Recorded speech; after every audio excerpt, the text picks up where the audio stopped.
Assalamualaikum warahmatullahi wabarakatuh. Kami dari kelompok 2 akan menyampaikan hasil diskusi kami mengenai Eastman Kodak Corporation. Tapi sebelumnya kami akan memperkenalkan nama kelompok kami, yaitu saya Rizky Pangala sebagai moderator, kemudian ada Damita Rande dan Indasari Ratnawati Manurung.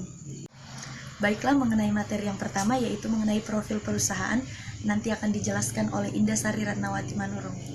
Silakan Indah. Eastman Kodak Company merupakan sebuah perusahaan multinasional yang berbasis di Rochester, New York, didirikan oleh Josh Eastman dan Henry Stroh. Perusahaan ini menghasilkan berbagai macam produk, kamera, fotografi, pencetak, dan lain-lain.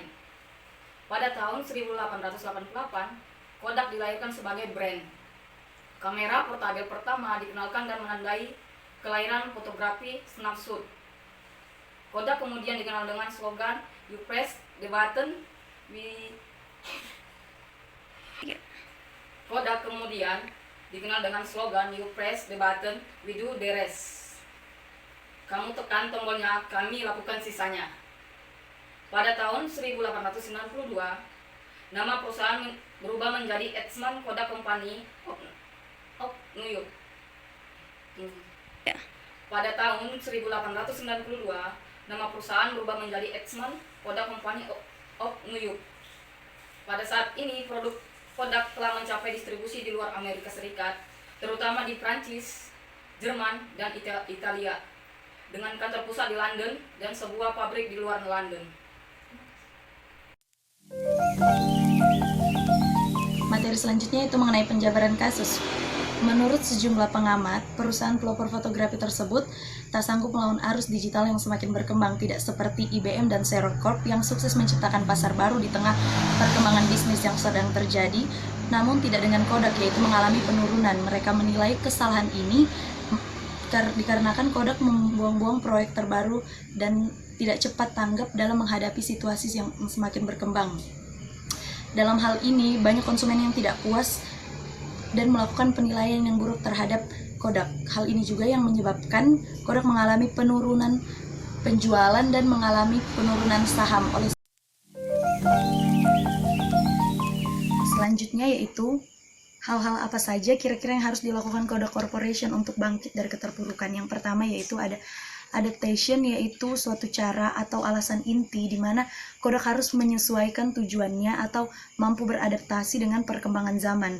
Yang kedua, untuk kembali bangkit, yaitu merubah bisnis plan yang lebih tajam dan membumi, yaitu harus memperluas pasarnya dan lebih beriklan ke hal-hal yang modern seperti media sosial ataupun beriklan dengan TV dan berbagai media cetak ataupun online lainnya yang dapat mengembangkan pemasaran Kodak tersendiri. Distribution, yaitu Kodak harus selektif memilih distributor dan memperluas jaringan digitalnya. Yang keempat, ada aktif menggarap segmen entry level dari kalangan anak muda atau biasa disebut anak muda, lebih potensi pasarnya lebih luas dan lebih kekinian. Yang kelima yaitu melakukan inovasi produk dan teknologi serta pengembangan pasar dan mencari pasar yang baru ataupun menciptakan pasar yang baru.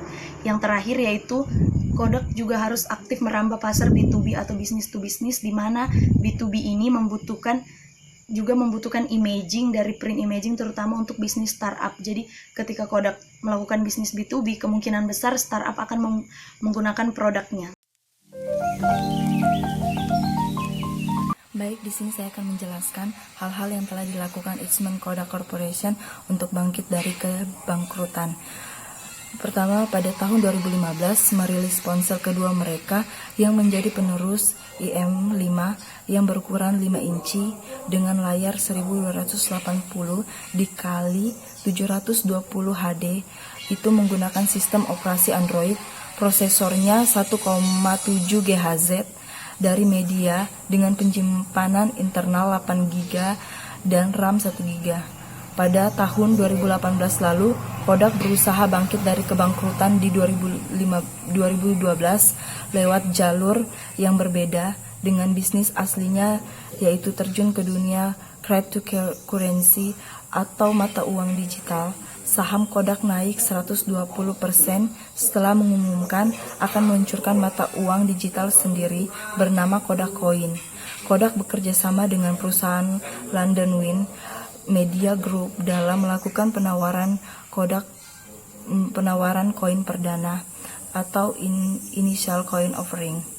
Kodak Coin ditunjukkan untuk para fotografer dalam melindungi hak cipta atas karya mereka melalui penerapan teknologi blockchain.